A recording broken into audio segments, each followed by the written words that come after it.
Good morning. Good morning, students. How are you?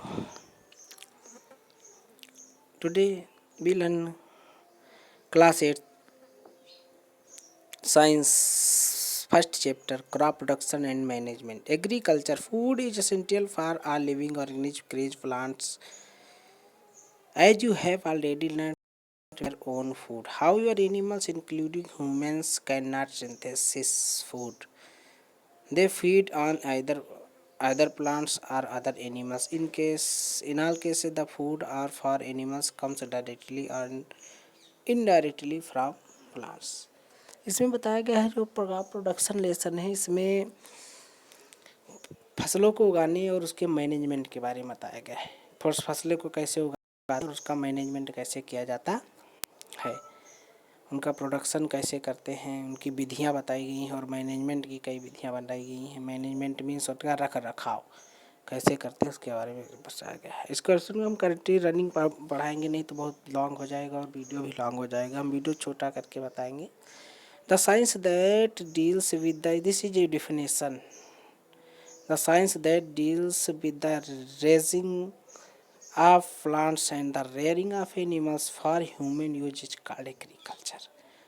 वो science जो deal करता है विद द डील्स, जिससे किसी रेजिंग ऑफ प्लांट्स के उत्पादन, रेजिंग के, and rearing of animals for human, मनुष्य के लिए, rearing of animals for use called agri, इसको एग्रीकल्चर कहते हैं।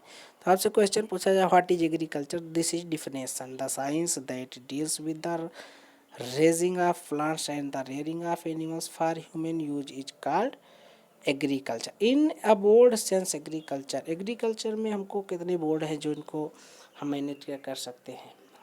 सॉइल मैनेजमेंट एक बहुत इम्पॉर्टेंट प्रोसेस है। विदाउट सॉइल मैनेजमेंट हमको आना चाहिए क्रॉप प्रोडक्शन में, नहीं तो हम फिर क्रॉप प्रोडक्शन सही से नहीं कर सकते हैं, क्योंकि सॉइल ही हमको प्लांट को मिनरल्स प्रदान करती है, मिनरल्स देती है और उसी के अकॉर्डिंग प्लांट ग्रो होता है। Crop farming the growing of harvesting of crop.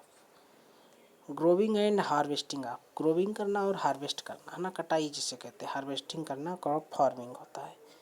आपको हॉर्टिकल्चर में आपको हॉर्टिकल्चर बड़े हुए उसमें हार्वेस्टिंग ऑफ फ्रूट होता है, vegetables, flower and decorative plant. Decorative यानी सजावट के जो पौधे होते हैं, आपके स्कूल में गार्डन में लगे हुए हैं। वेजिटेबल्स आप जानते ही हैं, और फ्रूट भी।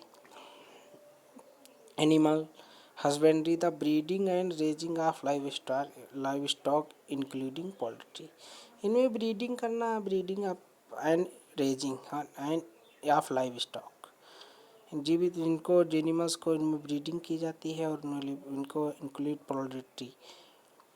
पोल्ट्री फार्म होते हैं। पोल्ट्री फार्म में मुर्गी पालन जहाँ होता है इनके लिए, तो एनिमल हस्बेंड्री में इनको एनिमल्स को यूज हम मीट एंड फूड के तौर पे करते हैं। इनको मिल्क, कुछ एनिमल्स को हम पालते हैं मिल्क के लिए, अंडे के लिए, इसी प्रकार इनके भी एग्रीकल्चर में आते हैं। How did all start for the thousand of years human bear under who kept moving from place to.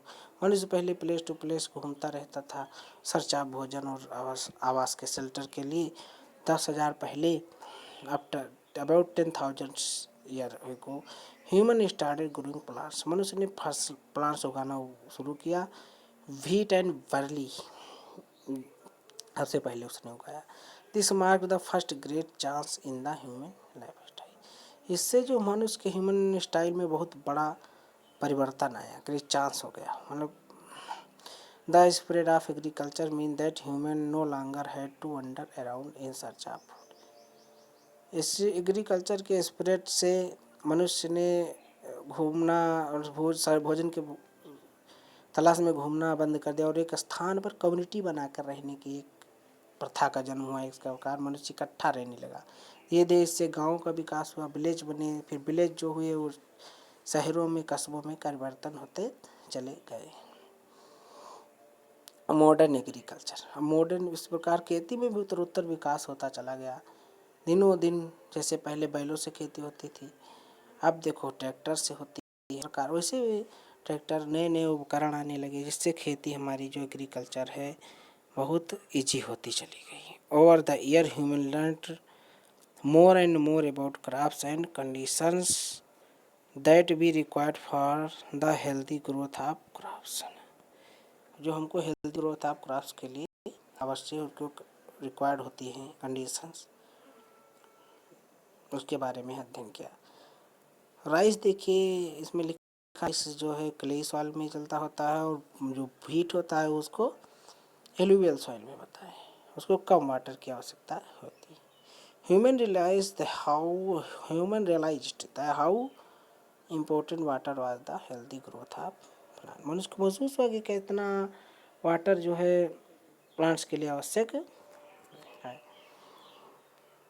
Therefore the built dams, मनुष्य ने इस प्रकार वाटर को जो पता चला कि इतना इम्पोर्टेंट वाटर है प्लांट्स के लिए, तो मनुष्य ने उसमें डैम बनाया और कैनाल्स बनाया, इरिगेशन फील्ड को डेवलप किया और कई कई तो नए नए से उपकरणों की खोज हुई और हार्वेस्टिंग के लिए कंबाइन अदर टेक्निक को भी विकास हुआ और प्लांट्स के भी मानिए हाई यील्डिंग वैरायटीज भी, सभी फसलों की भी डेवलप की गई, ऑल क्रॉप्स की गई, एक से एक बड़ी वैरायटी डेवलप की गई, जो अब मनुष्य लगभग 1 एकड़ से 30 से 40 क्विंटल तक पर एकड़ धान गेहूं की पैदावार 25-30-35 क्विंटल तक ले सकता है और कई क्षेत्रों में काफ़ी